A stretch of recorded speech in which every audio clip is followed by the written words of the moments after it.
Welcome back to my channel. My name is Lydia, your Korean language teacher. 안녕하세요. 저는 리디아 선생님입니다. Today, I brought a new topic with honorific and humble speech. Sino pa sa inyo ay familiar sa humble speech or honorific speech? Or have you ever heard about honorific and humble speech? In Filipino, we have also honorific speech, such like opo, po, and ho. Diba? Pero it is just like simple. Just we put po, opo, ho, it became an honorific. Or you show them the respect. Tama ba?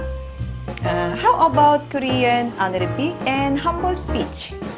Today, study with me more about humble and honorific speech. Have you ever heard about Confucianism? Confucianism is from China in 15th century. Some people call it religion. Yes, it's right. Actually, that is also considered as a religion. Pero not only for religion, it became a culture in Korea in a very long period. We have many religions here in the Philippines. We have freedom of religion. We have Roman Catholic. We have born-again Christian. Also, we have Muslim and other religions, no? But in my personal opinion, here in the Philippines, parang yung Roman Catholic ay not only hindi lang yung tinatawag ng religion, parang isa din siya mag-lead ng culture. Ganun din sa Korea, Confucianism is not only for religion, but also it leads many aspects, many culture of Korea. We are not discuss whole Confucianism today. I will just give you idea, or in my personal opinion, how Confucianism affect in our country. Number one, I can say age. Mas sensitibo kami sa mga age. And then, kapag ikaw ang bata pa, kailangan mas sumusunod ka sa mga matanda, mga ganon. Kailangan maging polite ka sa mga matanda kasi ikaw ang bata pa. Mga ganon. Wala din kaming mga culture na pwede magkaibigan kahit iba yung edad. Mga ganon sa amin wala. Actually, yung mga term ng 친구 is a friend only for same age in Korea. But in the Philippines, kahit man malaki yung gap, we can also be a friend. Tama ba? Number 2 naman, mas importante yung lalaki kaysa babae. I don't know how I can say. Pero compare the Philippines ay mas maraming mga babae ay umuupo sa mga matataas ng position. Pero in Korea ay majority mga lalaki, mga men's lead the society, not women. Number 3, maybe we are focused on group, not individual. So, mas malaki kami ng mga band or banding ng big society. Mas pursue kami sa mga common goal, mas pursue kami sa mga benefit ng group, not individual. So, example, nowadays, during COVID-19 pandemic, Korean government lead the COVID-19 response program. Pero it was well cooperated by civil society. Even wala kaming ganun ka-stricto yung mga police. Even yung police namin sa Korea ay wala silang gun. Hindi sila nagagamit ng gun. Pero yung mga people, they really aware I don't want to give any harm for this community or this group. You wanted to still be a good person in a community. Kaysa mas pursue ka na sa mga individual freedom or individual benefit, mas focus kami sa mga group benefit. That is just like personal opinion. Before we discuss honorific and humble speech, you should understand a social hierarchy in Korea. Kung sinasabi ko sa inyo, social hierarchy, maybe mga lumalabas ng mga ganito, 양반, 중인, 상민, 천민, okay? There is actually social hierarchy before, not nowadays. Okay? Ito yung sinasabi ko dati, Joseon Dynasty. During the time of Joseon Dynasty, we have ganitong social hierarchy. Okay? Tulad yung 양반 ay sila ay nakakabasa, nakakasulat. Ano lang sila, mag-aaral lang talaga yan sila. Sila yung lahat ng magawa ng mga batas. Sila yung umuupo ng matataas ng position. And 중인 naman, such like technician, not today, mga engineer or mga medical doctor, mga ganon. And 상민, we call 상민 is just simple, ordinary person like farmers, yun, ay 상민. And 천민 naman, we can say slave. Para siyang maging isang bagay lang, isang pwede na ibenta, mga ganon. Today, wala kaming mga ganon. Pero you should understand social hierarchy based on age and social status. Alam nyo, kung kayo ang pumunta sa Korea, alam nyo kung ano yung question ang pinakamadami sa'yo? Yung question ay, ilang taon ka na? Maybe it will be rude in America, mga Western. Pero in Korea, we usually ask first the age. Bakit? You should to understand. Bakit gusto nila malaman yung edad mo? So based on your age, they need to decide what kind of speech style they will be used. Okay, naintindihan? Okay? Kaya yun, nagtatanong na yun. And pangalawa ay social status. How about social status? Yung speech style mo ay magiging iba based on social status. Example, yung kausap mo ay teacher. Yung kausap mo ay animer. Yung kausap mo ay younger sister. Okay? Magiging iba na yung speech style. Kapag yung kausap mo ay teacher or professor or clients, you should use honorific. Yung kausap mo ay kung bata pa, mga animer, mga younger sister, you don't need to use the honorific speech. Just you use casual speech. Ngayon, magbibigay ako ng more practical na example, okay? Kailan dapat magamit yung casual speech and kailan dapat magamit yung honorific speech. Professional situation, you should use honorific speech. If you are in a class, if you talk with your professor or teacher, and if you're dealing with your client, okay, mga ganon, you should use honorific speech. Okay, how about relationship? Kapag stranger and first time na makita, dapat magamit honorific speech. You cannot use the casual speech in first meeting. Example, ikaw ang pumasok sa language course in Korea after graduation year. Yes. And then, you meet someone. Okay, you meet someone. Parang nakita mo kasing edad mo. Pero hindi mo kilala. Okay? Hindi mo kilala. So, anong speech style ba dapat magamit? Dapat magamit ay honorific. Okay, hindi casual, ha? Hindi casual, okay? You can say polite speech instead of casual speech kahit kasing edad. Okay? Sometimes people allow you casual speech, such like, lower your words, please. Such like this, kasi mas bata pa ako kaysa sa'yo. Mga ganon, okay? You can say casual. Okay? Example, merong estudyante na lumapit sa akin or merong tao lumapit sa akin and diretso sa akin casual speech, okay? Parang sa isip-isip ko lang, ano ka ba? Ilang taon ka na? Parang naisip ko agad ganito. Or, kilala mo ako? Mga ganon ang reaction ko. Dahil, una, hindi natin alam yung edad, bakit ikaw casual speech to me? Okay? Baka bangin ako yung mas matanda kaysa sa'yo, okay? Pangalawa ay, hindi kita kilala, okay? Bakit magamit mo ng casual speech to me? Mga ganon, okay? Para ma-safe kayo, any situation, you can use informal polite speech, which is ending you. Okay? Merong student na lumapit sa akin, sinasabi, "Anyang 선생님." Wow. Sana walang sinasabi sa akin, "Anyang 선생님." Okay, bastos na yan. If you wanted to say thank you, you can say 감사합니다 or 고맙습니다. Okay?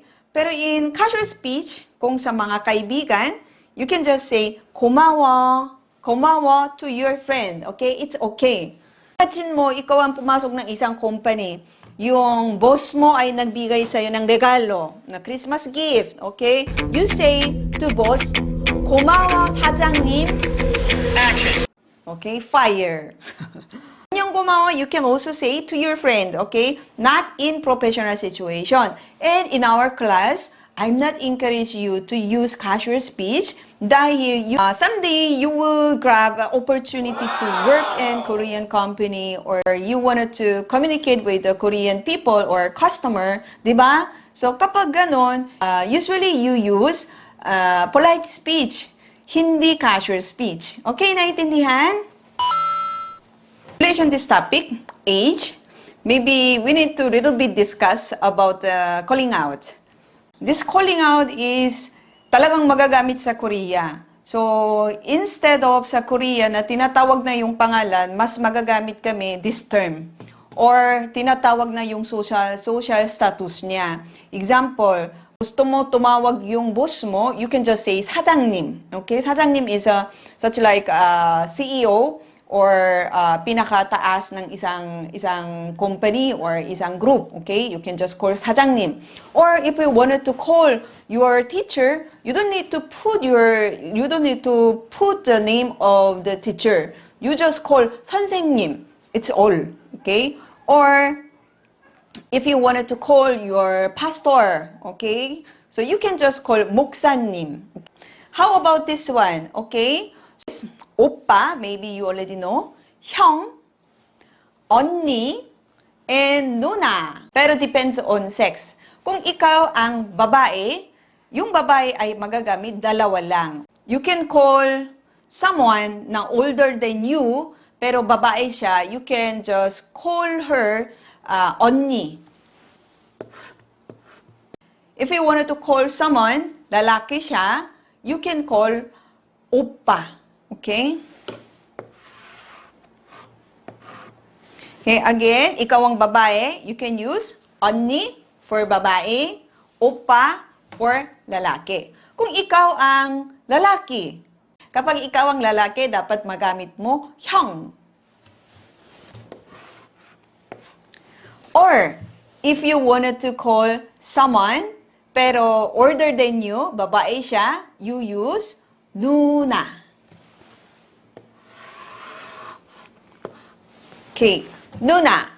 Okay, naintindihan? Para sa mga babae, pwede kayong magamit 오빠, 언니. Para sa mga lalaki, you can use 형, 누나.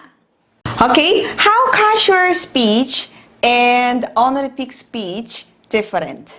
Una-una, there is a change in grammar. Okay? Nag-iba na yung grammar structure. And number two ay conjugation of verb. Okay? Maybe I will explain more about conjugation of verb later this topic. Also, noun selection. Noun selection. Example, meal. Okay? We can also say 밥, 식사, 진지. Okay? Lahat ay same meaning. Pero we need to choose the noun according to the sentence, according to the speech style. And also expressions. In expression, I will give one example. If you wanted to ask, what's your name? In Korea, we can say, 이름이 뭐예요? Okay, 이름이 뭐예요 is informal polite speech. Pero yung kausap mo ay kailangan bigay ng mas respeto or mas honorific, you can also say 성함이 어떻게 되세요? Okay? Again, 성함이 어떻게 되세요? Okay? And if you talk to little children or baby or animals, you can just say 이름이 뭐야? 이름이 뭐야? Okay? You can also say like this, okay? Pero sigurado bata pa ito, okay? Kanina sinabi ko sa inyo, I will explain more about conjugation, no? So, for this semester, we are just focused on informal polite speech or sometimes formal polite speech, okay? Which is yo, ending with yo, or ending with nida, okay? This is a informal polite speech. This is a formal polite speech. Okay? So, in many conjugation, we are just focused on two conjugation style. One is yo, blah blah yo, ending with yo, which is informal polite speech. And isa naman ay blah blah nida or blah blah nika sometime kapag kapag question nida or nika, which is formal, polite speech. Okay? So, we are not focused on other conjugation. We are just focused on dalawa. Yo form or nida form. Why? Dahil in our professional situation, mas magagamit yung yo form or nida form kaysa yung casual speech. Okay? In K-drama, mas naririnig nyo yung casual speech, okay? Kaysa informal and formal speech. Why? Okay, here is a more example about honorific speech or little bit about humble speech.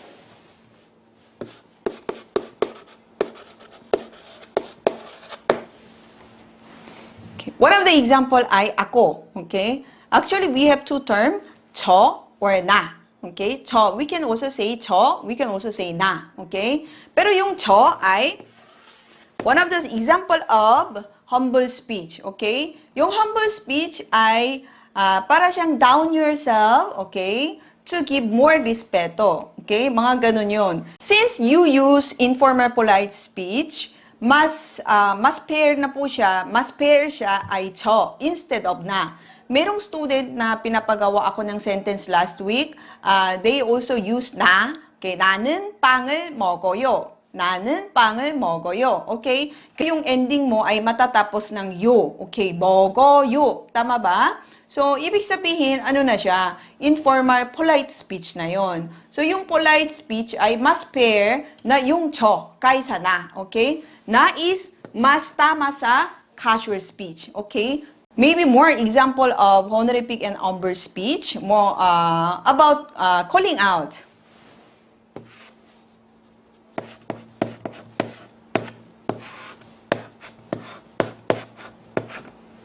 Okay? Sabi ko kanina, hindi tayo masyadong magagamit na yung pangalan ng boss or pangalan ng teacher or pangalan ng tao, di ba, sa Korea. Mas magagamit yung social status, okay?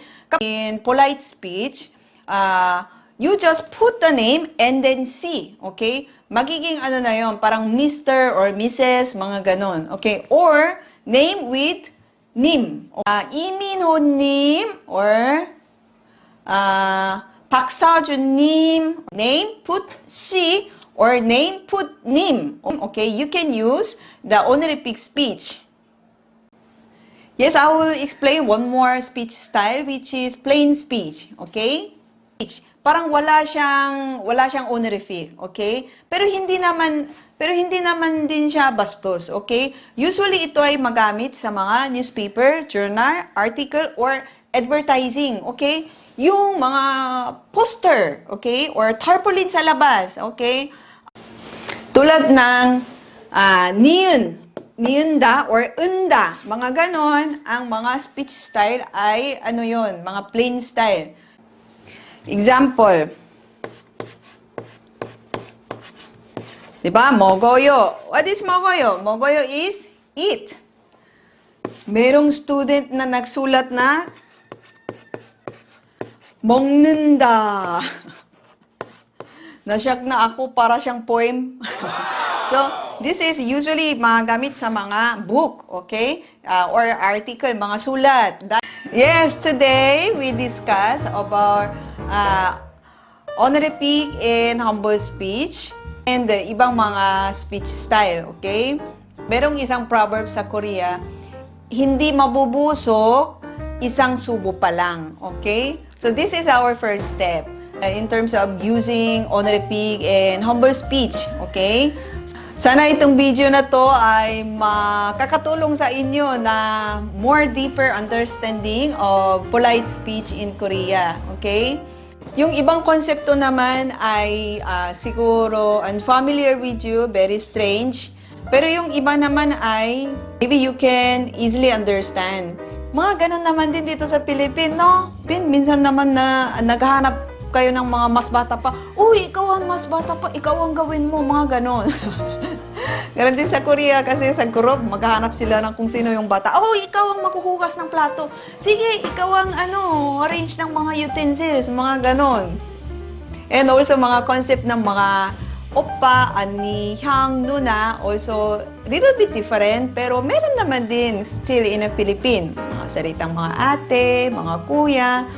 One of the very important things that you should to remember is you need to always use polite speech.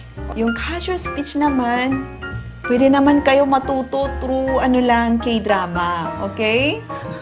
Usually kasi girlfriend, boyfriend ay close relationship, di ba? Kaya kapag close relationship, we use casual speech tulad mga family or mga kasintahan, okay? So, yun. If you wanted to know more about social hierarchy in Korea or more about polite speech, you just write in comment box below. Okay? So, 다음에 또 만나요. 안녕!